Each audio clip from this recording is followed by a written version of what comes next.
This is the Russian Dynamite, Masha Slamovich. Becca here.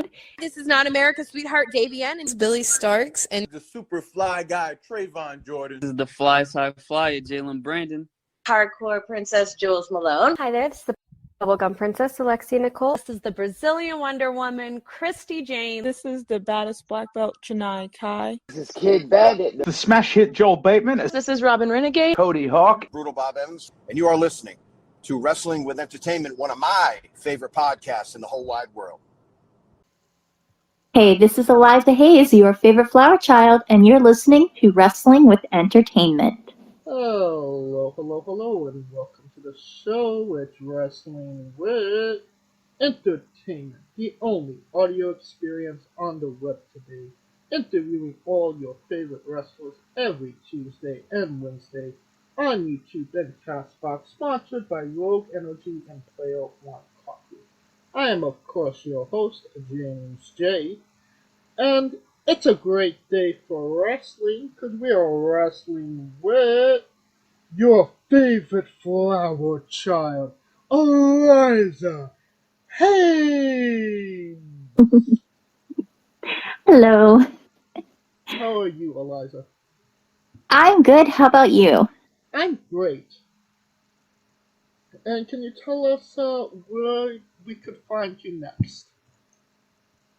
My next live show is going to be in Deltona, the 12th, at the Bacon and Brew Festival with EGCW. And you can also find me online with Facebook, Instagram, Twitter, and YouTube. Merchandise? Merchandise is at prowrestlingtees.com/Eliza Haze.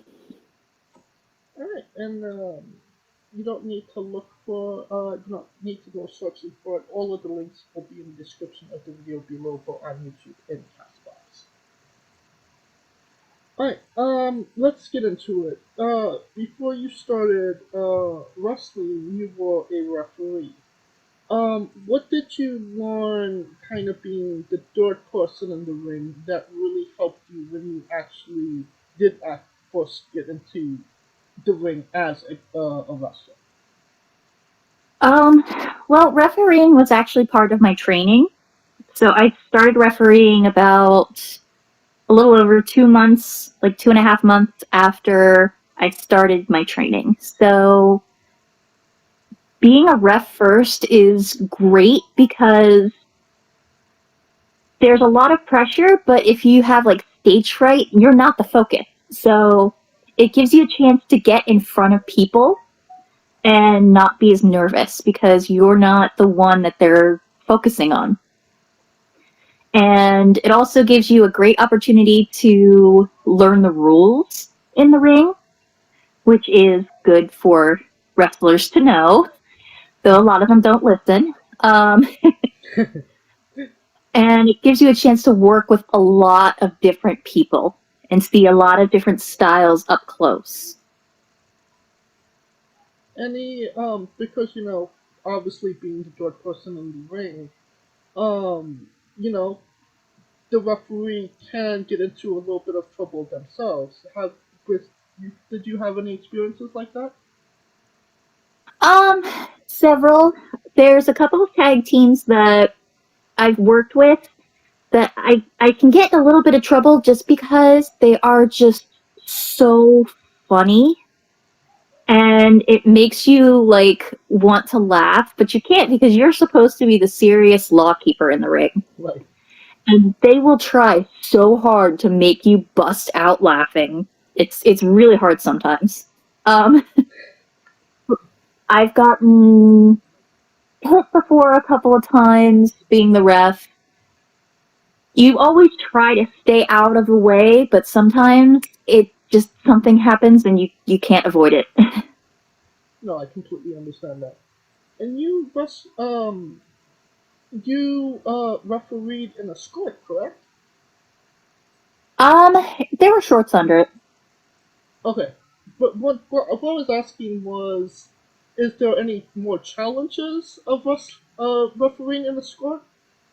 Like constructions? Yeah, you need to make sure, like, when you're jumping down to do that count, you're sliding down to do the count, that the skirt stays where it's supposed to. Hence why I had shorts under it. Alright. Now I'm not entirely sure. I know that you refereed in a six-sided ring, but did you actually compete in a six-sided ring? Yes, and that's where I trained initially, too. What what was it like being competing in a ring that isn't exactly, the normal squared circle? For me, it was normal because that's what I learned in. The ropes are a lot stiffer in a six-sided ring because they have to be super tight to keep that tension on all six sides. So it's basically like running into a brick wall. And the first couple of times you do it, you're gonna have bruises until you build up calluses. That's how you know you're doing it right. Well, But it was actually weird for me transitioning into four-sided rings after training on a six. what that's I don't remember. I don't know anybody that just trained in a six-sided ring and then go to a four-sided. So did that kind of help you or hinder you when you actually got into a more traditional wrestling ring? Um, I think it might have hindered me just a little bit because in a six-sided ring, no matter where you are, there's either a corner or ropes. And it's really easy to stay in what we call a lane, where like it's the middle of the rope or in line with the buckles. And it's a lot easier to stay in a lane when there's so many lanes to pick from. When you're in a four-sided ring, you've got back and forth between one set of ropes, back and forth between another set of ropes, and then back and forth between the corners. So you have a lot less area to really navigate through. And it's a lot farther away. So when like I would do moves that in the six-sided ring, it's like, oh look, there's a rope. Whoop. I'll just run off that rope and do this move. Now I have to kind of like go a little distance. And that took some adjusting, but it's fine now, obviously. Right. But it did take some adjusting at first. You prefer the six-sided or the traditional? I liked the six-sided ring. It had a really nice bump in the middle. Like, it was basically like a trampoline in the middle. It still hurt, but you got a little bit of bounce, which helped. Most traditional rings, you don't get as much because there's not as much tension on it as you have with the six. But they both have their pros and cons, but it would probably be hard to transition back into the six now. Okay. Alright. Now can you tell us about your tag team, the Best Buds? So, Best Buds is a partnership that came up through Knockout Wrestling. It's actually my husband is the tag partner. He's the one that got me into wrestling in the first place, but he had to step away for a while, so he never really got a chance to travel around and do a bunch of shows. So he decided that he wanted to try to get back into it, but since he can't commit to traveling as much as I can, we did the tag team thing, and we were just doing it like one or two promotions. And we're hoping to get him out into a singles run when we can, but for now, when we need a mixed gender tag team, we're the Best Buds. Combined weight of 420. I love that. what are kind of the advantages and disadvantages of tag teaming with your significant other?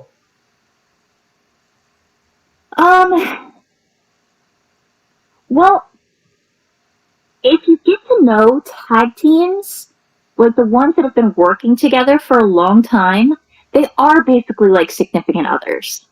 They're like an old married couple bickering back and forth. And so to have that chemistry already was good, but we didn't have the training experience, I guess you could say, like doing tag team together. So it was still kind of like two individuals just pairing up, but we did have some chemistry because of knowing each other well. Well, I can imagine. So it was easier than starting from scratch with somebody new, but we still had like a little bit of that learning curve. Right. Well, you worked for Shine, and from what I researched, it was on short notice, correct? Yes, actually, I found out that I would be working that show when I got there. Wow.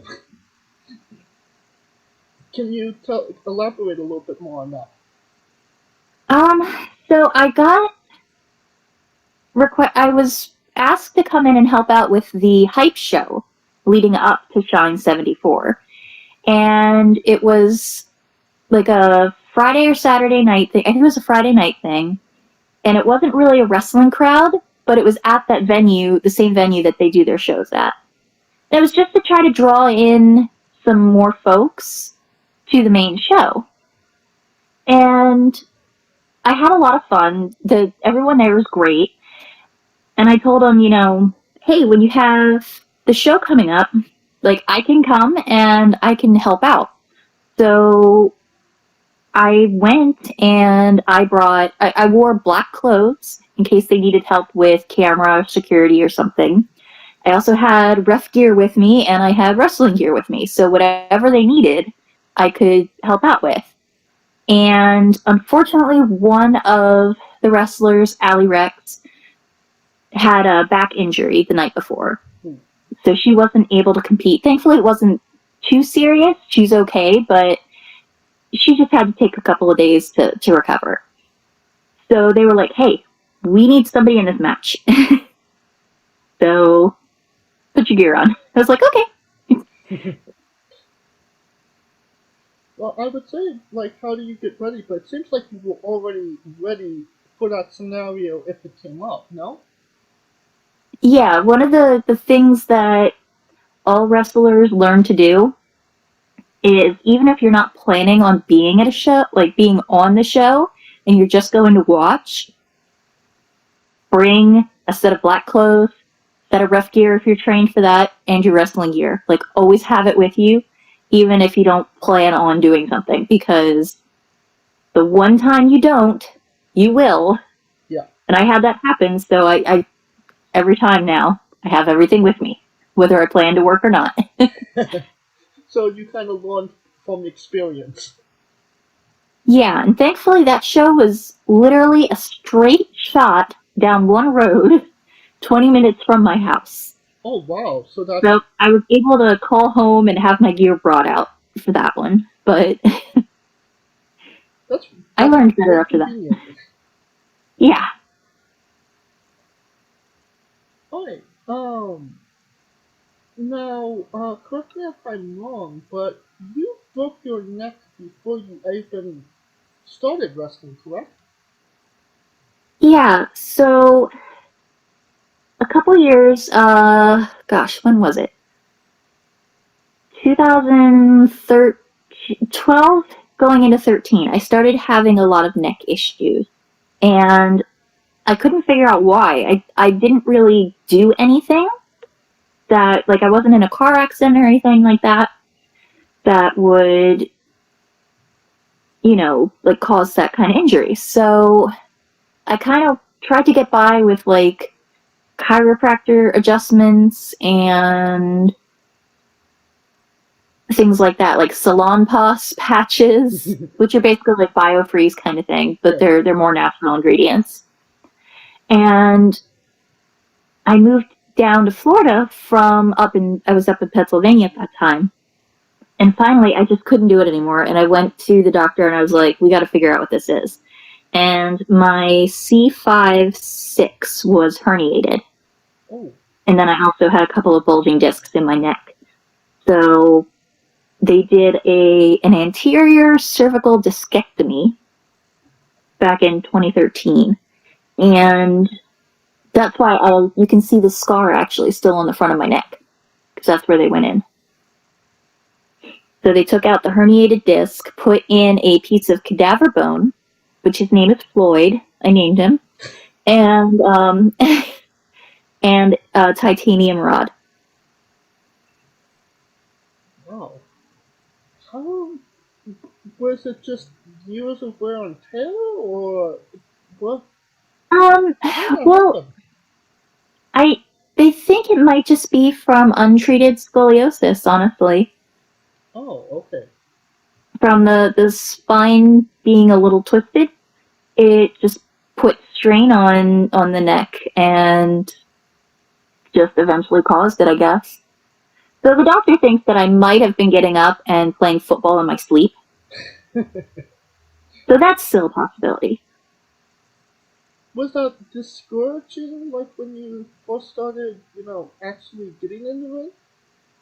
Well, that's why I didn't get in at first, because my husband actually got in before I did, and he was trying to convince me to get in and do it with him. And I was like, no, I can't, because, my neck and everything. So eventually he wore me down, and I tried it, and it took a lot of work, and there's still some things that I have issues with, like German suplexes. I try to stay away from those, because that's a high neck bump. So things that are high neck bumps, I tend to stay away from. No, I could definitely imagine you would want to stay away from those. Yeah, but most of the time, I do the things that I need to protect my neck, and so it hasn't been too much of an issue. Right. Can you tell us about meeting one of the bushwhackers?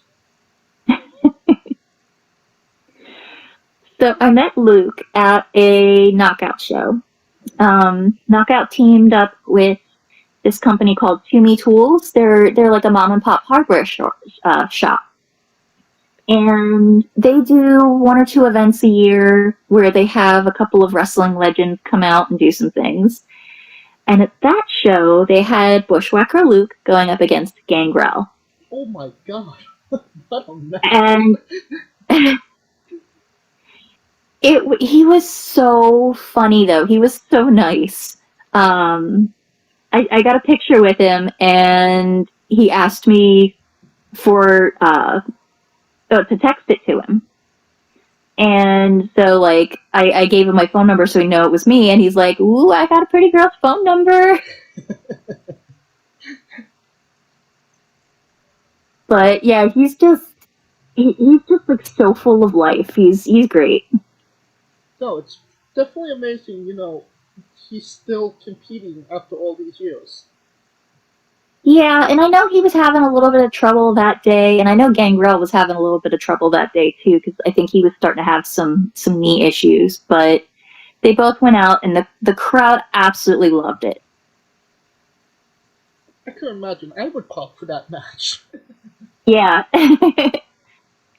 Well, you did definitely answer a follow-up question I had. Did you understand what he was talking about? Alright. Can you tell us about the Trippy Hippie vlog? So I started that up to get a little bit more content. One of the things that I try to do is have a really strong social media presence. Because there are times, like, for instance, the tail end of this summer going into this fall, bookings have been kind of light, and they've been pretty light for everybody. some folks are still getting out there and doing their thing every week, but I haven't been as lucky, so you have to have that strong social media presence to keep yourself relevant. And keep yourself on everybody's radar so that you can get more bookings. And the travel vlog was actually inspired by a tag team called Kicked It. And those guys, they do their vlog. Theirs is different than what I started, but they basically gave me the idea for it. And if you can, like, go check out their vlogs, because they're always funny. But the Trippy Hippie travel vlog is just kind of giving, like, a little behind-the-scenes look at what show day is like for a wrestler. Right, and I don't think anybody, has done it better than, being the Elite, which turned in from a travel diary into legitimately a sketch show. Yeah, and I actually watched a couple of theirs after I did my first one. So it gave me, like, some ideas for how to do the content a little bit better. But I'm curious, where did you go in? From now, back, from the beginning, in the middle? It was, whatever current episodes came out when I first started the vlog, and I would try to watch them when I could, because I always like the spots with the Dark Order, because those guys are hilarious. But like John Silver and I think it was Uno were doing a mustard flip challenge in a bathroom. Like they had like mustard and ketchup packets and stuff, and they had to call heads or tails.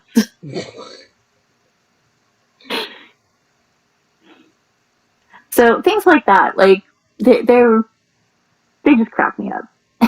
No, I definitely agree with that. But could you tell us, did the drive-thru guy comment on your ring attire? I'm sorry, what was that again? Did the drive-thru guy comment on your ring attire? Oh, no, they were pretty much, like, I don't think they were really paying attention. And, did you fix your refrigerator? Yes, actually. Oh, that was an ordeal. Because that was right when the hurricane hit. And the problem wasn't caused by the hurricane. It just was really, really bad timing. So there's the thing that runs in your refrigerator that pumps the cold air. It's called the compressor. And it's like this little motor in the back that makes a lot of noise when it comes on. And what happened was there was a little start relay that triggered, like that keeps it going, and that burnt out. Ooh. So I ordered a part, tried to fit it in, and it didn't fit. So I had to call the manufacturer and order a part from them, which is way more expensive. But that came in like 2 days, and I was able to swap it out and get my refrigerator to work. I had to throw everything away. I'm still trying to replace things, like I have no ranch dressing, but I'll get there. And was it something, you said you did it, you swapped it out yourself. Was that something easily fixable that you could do, or? Yeah, actually that one was easy to fix. I watched a lot of YouTube videos.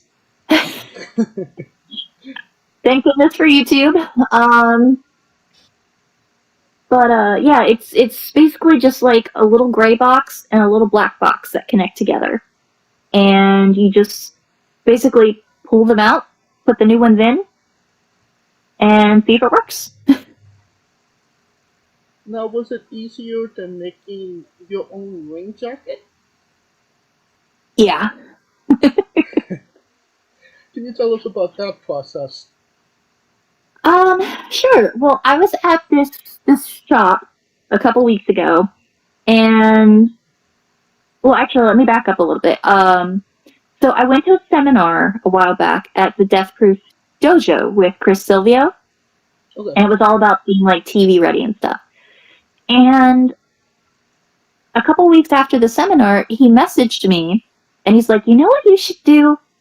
You should have a Technicolor Dreamcoat for your entrance. And I was like, that's an awesome idea. But then, like, I was like, well, I can't afford to get one made right now, so I put it on the back burner. And I was at this shop like a week or so ago, or a couple weeks ago, and I saw this jacket, and it was yellow and orange, kind of like tie-dye mesh. And it had like this really big fluffy fur lining, and it had like a big fluffy hood that went with it. And I tried it on, and I was like, oh my gosh, this is perfect. And then I looked at the price tag, and it was like $239 or something like that. And I was like, woo! Yeah. That's not happening. And as I'm looking in the mirror and I'm trying this thing on, there was a woman who was like, oh, that's awesome, and I was like, yeah, but it's so expensive. And she's like, oh, I could make that myself. So I was like, I could probably make it myself too. So I got some stuff from Joann's, went home, and turned it into a weekend project. I believe you purged Joann's for all the content. Yeah. Yeah, I kind of cleaned out a couple of Joann's 2-inch rainbow fur trim. So on the off chance that anyone goes looking for some around here, I'm sorry. I bought it all. But I did see the I'm just gonna call it jacket. It's and it does really add to your ring attire for sure. I imagine, like I said, it must have been a long process as well. Yeah, and the pinning was the hardest part. I actually cut out a lot of the pinning footage just because it was so long. Because with that kind of material, it slides around a lot. So you're basically putting like the pins right next to each other when you're trying to pin the whole thing together. And that was a lot of fabric to cover. Now, you're replacing parts of refrigerators, you're making ring jackets, etc. Where does all of this DIY mentality come from? Being broke. Honestly, that's a big part of it. I mean, like, with the ring gear and stuff, okay, so making your own stuff is not for everybody. And it's actually very, very hard to do, and it really makes you appreciate those high-quality gear makers that are out there. And you realize, why they charge what they do, because it is a labor to make these things. And the quality that they put out is really good. So people complain about having to pay so much for gear, and that's why I started making my own, because I just couldn't afford to keep buying gear. And it's definitely a process, and they definitely deserve to be compensated for their work. So your love for your ring gear makers. Yes. Tell your ring gear maker you appreciate them. You should make that a thing. Ring gear maker appreciation day. Right? They deserve it, man. Oh, for sure. Alright, it's once again time for that segment. Eliza Haze's For Sure Adventure. You're a pro wrestler that goes up and down the roads and weird, crazy, and bizarre things are bound to happen. Can you tell us a road story that fits that description? Oh gosh.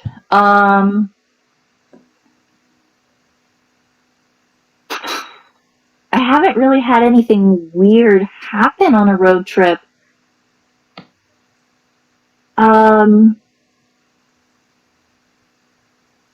like, I guess the weirdest thing that I've had was just trying to drive in my gear, because that was really weird. It's not made for that. But yeah, I've been pretty lucky. I haven't really had any crazy experiences, so. You know, if that's the weirdest thing that you have to deal with as a pro wrestler, good on you. Yeah, I mean, other than like long layovers for flights, like that's about it.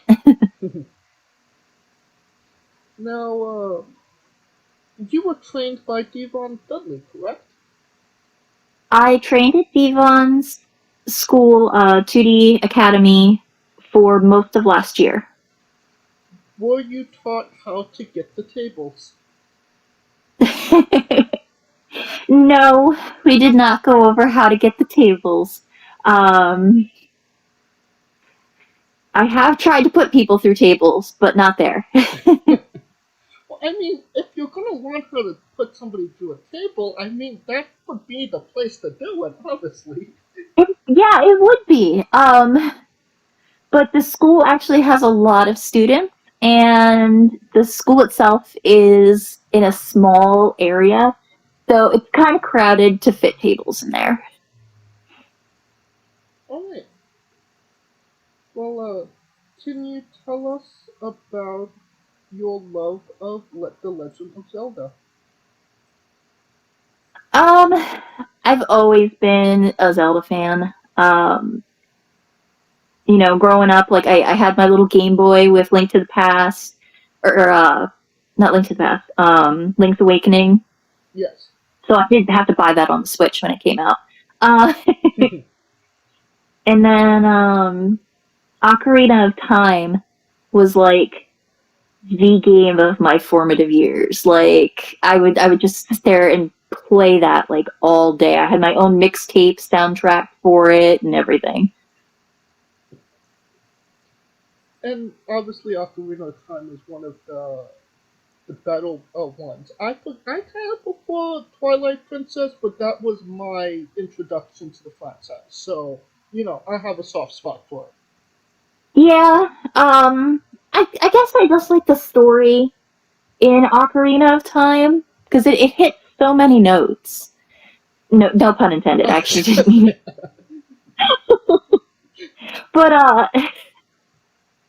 But it really resonated with me. Twilight Princess I really like, but I don't know, I just have that soft spot for Ocarina. No, I completely get that, because I'm the opposite. I have the soft spot for Twilight Princess. But I actually do. I was at a store, and they had the ocarina from the Ocarina of Time. And Nice. I was like, well, I have to buy this now. Of course, you can't pass that up. Obviously, and lo and behold, you can actually. It's a musical instrument. It's not just for display purposes. So now I'm like, crap. Now I have to learn the ocarina.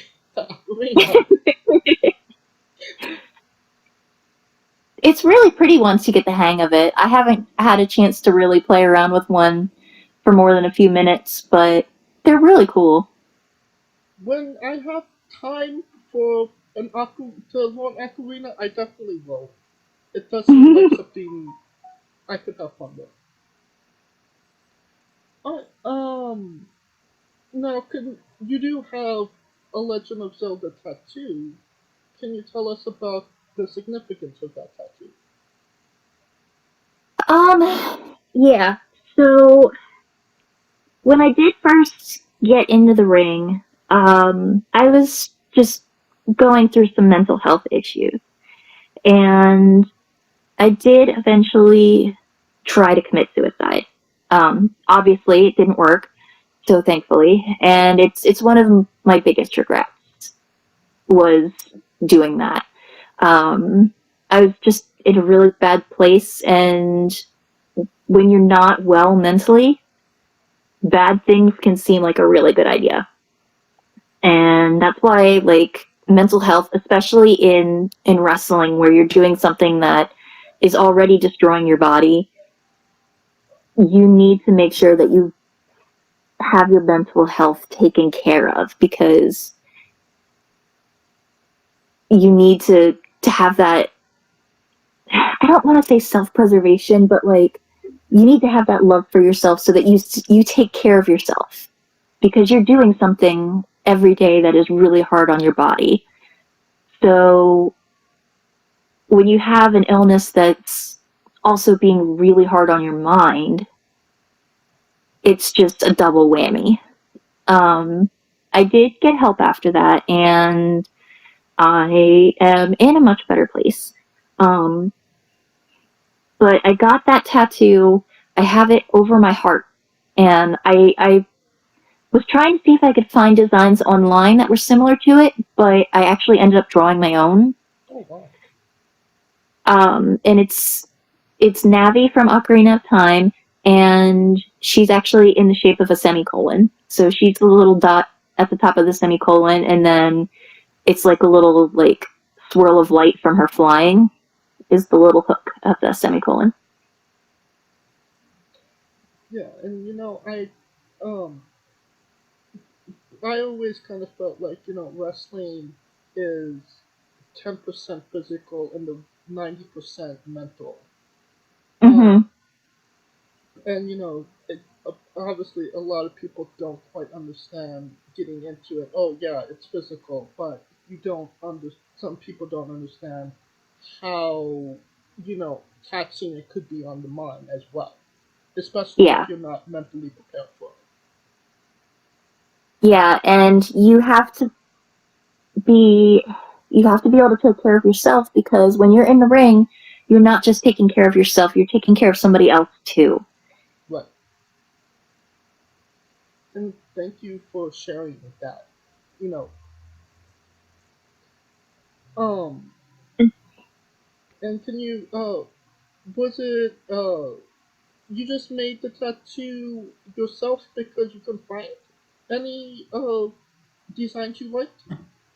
Yeah, I do a lot of drawing and stuff, and painting and everything, so I'm a very expressive person. What's your go? Are you like painting, drawing characters or landscapes? Like, what's your go-to?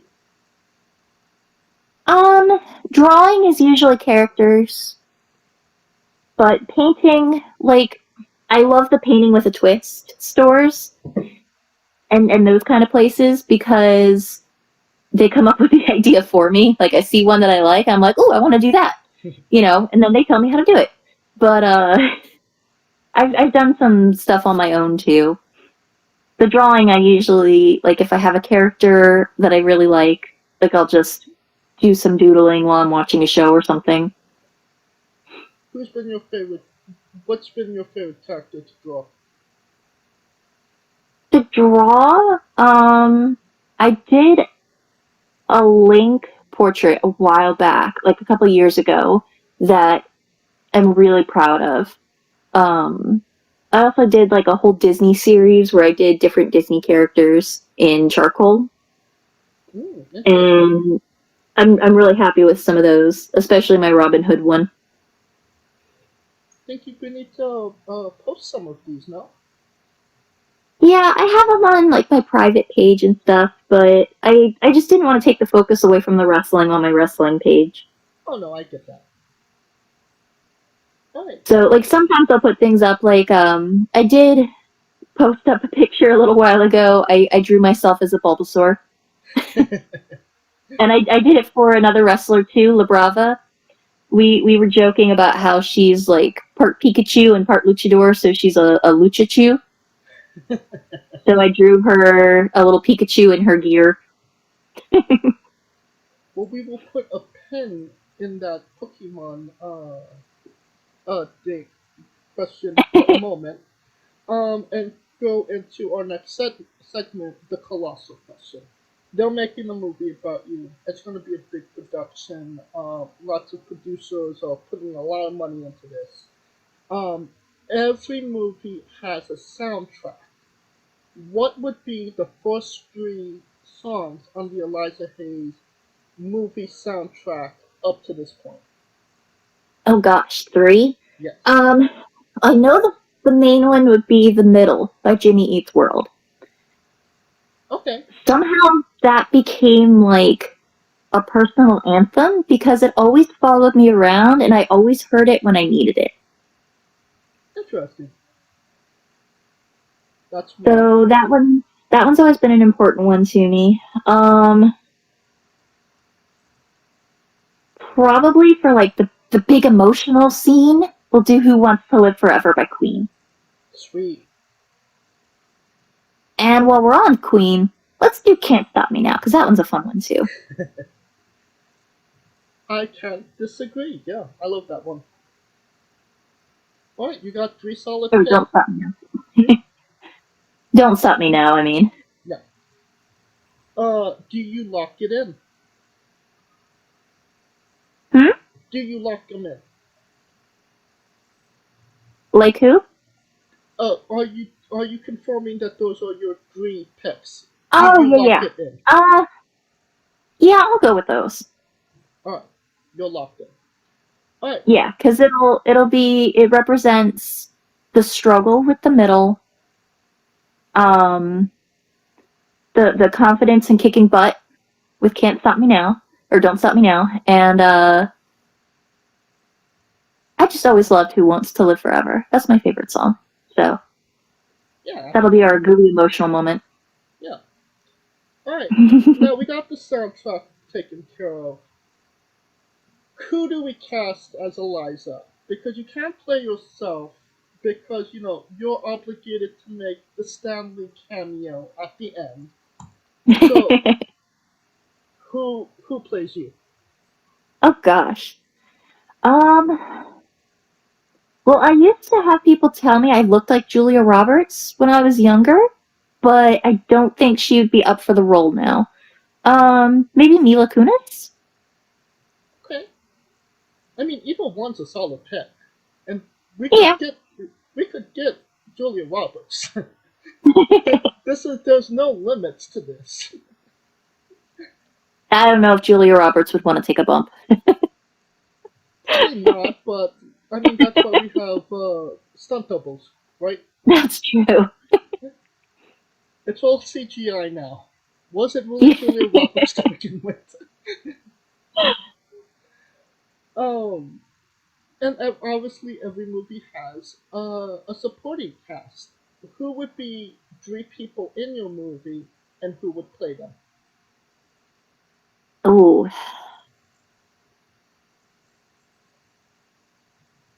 I have no idea for that one. Well, my husband would be one of them, but I don't know who would play him.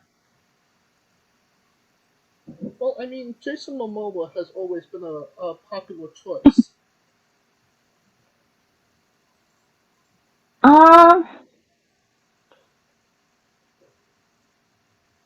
I don't know. He's kind of hard to cast. Ooh. I'll just say Johnny Depp, because Johnny Depp can play anybody. That he absolutely can. Alright, we got Johnny Depp. Who's two more? I have no idea who else I would pick, honestly.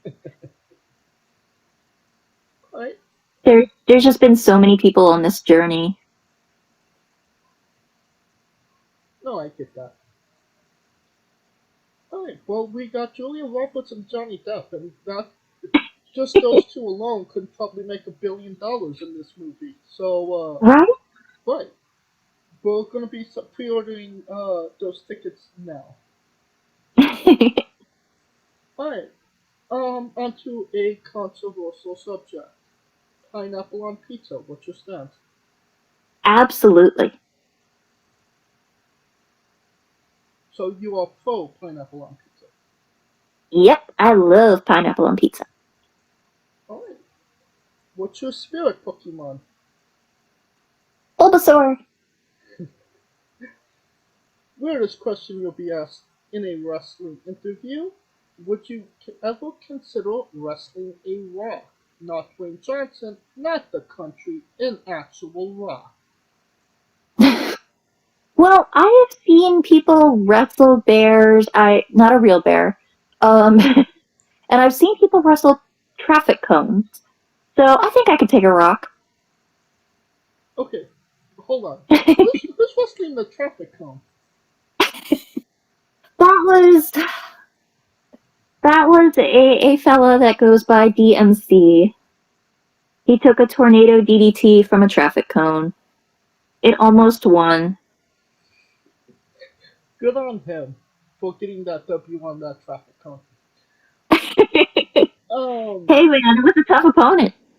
Just for context, there's this wrestler named Psycho Mike that wrestled an actual rock for over 15 minutes in a Tungsten Man match, an Iron Man match that lasts for 2 weeks.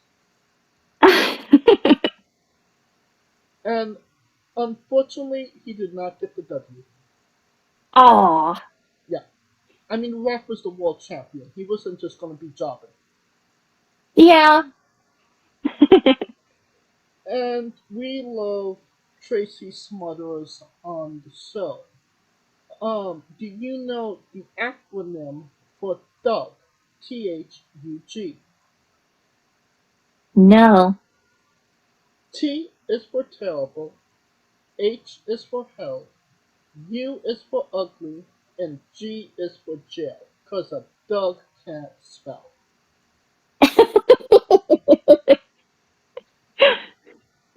Yes, love Tracy Smothers trying to keep the memory alive. Alright, can you tell us about updating your cage match?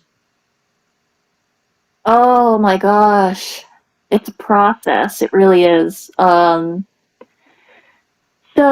the cage match is a great resource, and I really wanted to start utilizing it more. So I wanted to see about updating my stats, because not every promotion has their stats linked there. No, they don't. Yeah. So I had a couple that were, and I was like, okay, well, how do I get the rest of my matches? Because this says, over 5 years, I've had like 4 matches. I was like, that's definitely not right. So I emailed them, and they told me that the way their system works is if you want to update your personal results, you have to submit the full card results for that show. So Wow. I went back through 2022 and did like a little spreadsheet, and each tab was a different promotion. And then I had to remember all the shows that I've been on for those promotions, and then the rest of the card that was on and who won for those promotions. So it was definitely a process, but I finally got it updated and sent in, and they're slowly working on it. It takes time, so hopefully I'll see more of those results getting updated soon.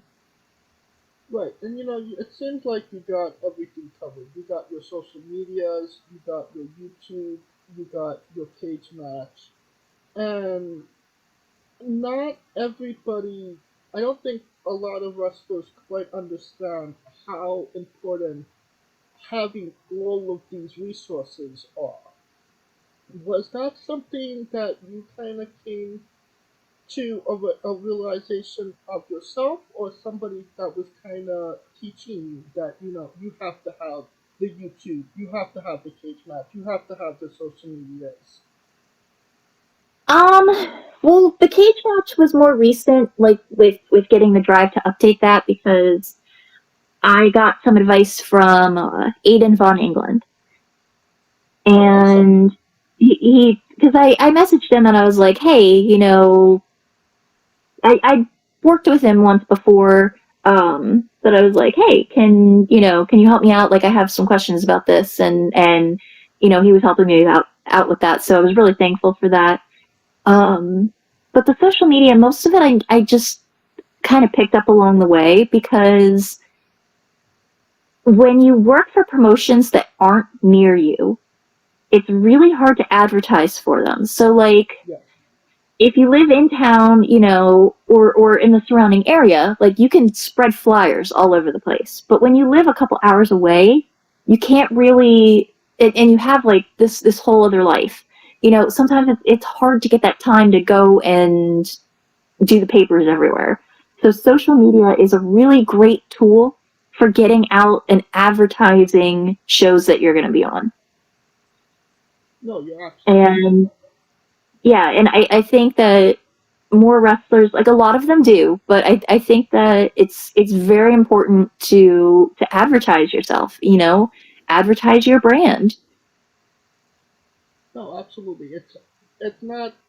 It's important. It's more vital, and especially if you want to go outside of your promotion or Yeah. outside into the world.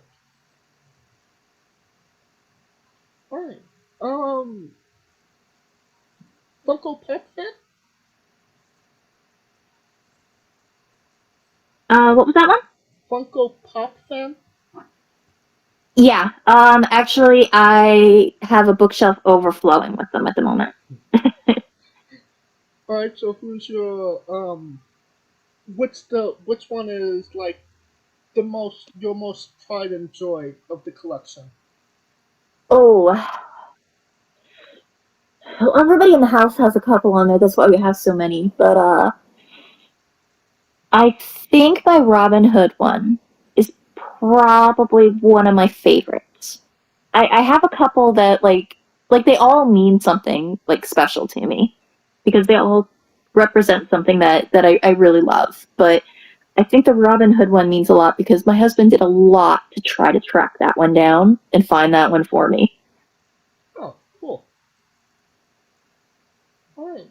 On a more serious note, where do you see yourself in 5 years? 5 years, I just hope that, I'm still out there and I'm living the dream.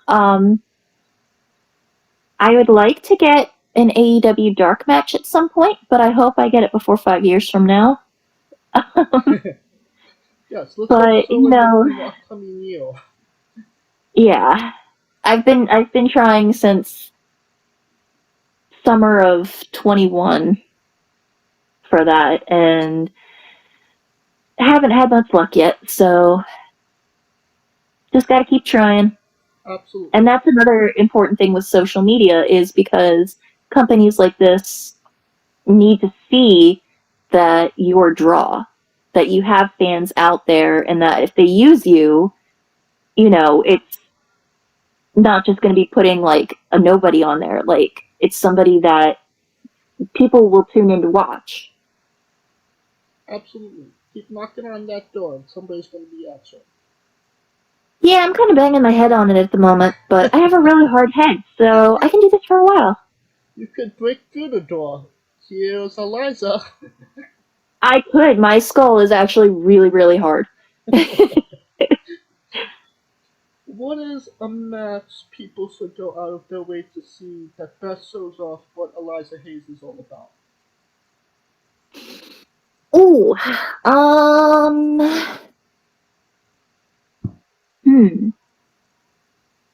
I've had a couple of those, but I think more recently would probably be my match at DCCW against Persia Pierce. I think I had like a lot of fire and a lot of drive in that match, and I think it's a pretty good example of some of the stuff that I do. And can we find this on YouTube? Yeah. That one is on the DCCW channel, and I also have my own footage up there on my channel as well. Okay. And I will find the match and put it in the description of the video below, but on YouTube and Castbox. For anybody that hasn't seen it, wants to see it for the first time, wants to rewatch it, etc. after this interview. Yeah, and I do have to make one note though. If you're watching it on the DCCW channel, it has commentary, and the commentator was new, And he did refer to me as the women's champion a couple of times, but I am not the women's champion at BCCW. That's actually La Brava. Well, don't take babe. You're the champion. Take the I would like to be champion. I am working towards it, but I don't want to take credit for a title that doesn't belong to me. Alright, fair enough. Alright. I want to earn it and have it belong to me. Alright, and since we're nearing the conclusion of this interview, we are wrestling with the 8 questions of doom. This is our speed round, our bonus round, the round where we see who you really are. Are you ready? Oh boy. Okay. Excluding yourself, greatest wrestler of all time. Rey Mysterio. Worst wrestler. Oh gosh. Eugene. You know, not the first time we've actually heard that. He tried. I liked Eugene. I liked him, I did. But he was an eternal underdog. You're main eventing WrestleMania for the World Championship. Who is your opponent? Oh. Asuka or Becky Lynch? If you could come out to anyone's entrance music, past or present, who would it be? Oof. Ah. There's so many good ones. I don't know. I'm gonna have to pass on that one. Interesting. Well, can I make a suggestion? Sure. I mean, Eliza Haze, I feel like, could come out to do Love's theme. Could, yeah. Let's start with that. Alright, finish the sentence. Kayfabe is... Real. We would have also accepted taste great on toast. Squash. Fruit or vegetable? Fruit. That is correct. New Japan wrestler Taichi, his ring gear gets smaller every year, revealing more of himself to the world. My question, what is the appropriate trunks to butt cheek ratio for ring gear? Well, sadly, it's different for girls and guys. I know popular opinion is probably more coverage on the guys and less coverage on the girls. I think everybody should, just have whatever's comfortable for them, honestly. I prefer more coverage. Alright, fair enough. And the last question, the main event, the thing everybody wants to know. Have you ever had a conversation with a stranger in a supermarket about Darby Allin? No. And that is the correct answer. That will conclude this interview. Thank you so much for coming on and doing this with me. No problem. It was a lot of fun. And once again, where can we find you on social media and merchandise? You can find me on Facebook, Instagram, Twitter, and YouTube. And you can find merchandise at prowrestlingtees.com/Eliza Haze. And you don't even have to go looking for it.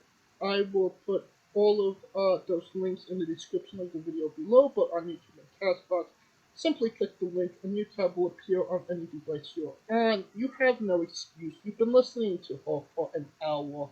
Buy a damn shirt. Yes, please. I have to restock my refrigerator still. You need ranch dressing, damn it. No, I need ranch dressing. It goes with everything. Oh. Of course, thank you for listening. If you like what we're doing, please like, subscribe, comment, vote on YouTube and Castbox. Tell a friend. Get the word out there about wrestling. Follow us on Twitter for information on who we're interviewing, when we're interviewing them, links to those interviews, etc., etc., and on Instagram at Wrestling with E as well. Join us this tomorrow for an interview with Sam Beal. And then on the 16th, Jocelyn Navarro. You can follow me personally at JamesJ993 on Twitter. You can follow Scooter Dust at Scooter Dust, and on the Remix, the only live alternative commentary for WWE PLEs, the next upcoming one, Survivor Series, on the 26th. Alright, Eliza, when I say wrestling wit, you say entertainment, okay? Okay. For always special guest Eliza Haze, Kaliko Yacht, Scooter Dust, I'm James J, and this has been Wrestling with Entertainment. Hey folks, this is the Colossal Mike Law, and you are listening to Wrestling with Entertainment. Enjoy the show, support these guys. We appreciate it very much. We'll see you at ringside.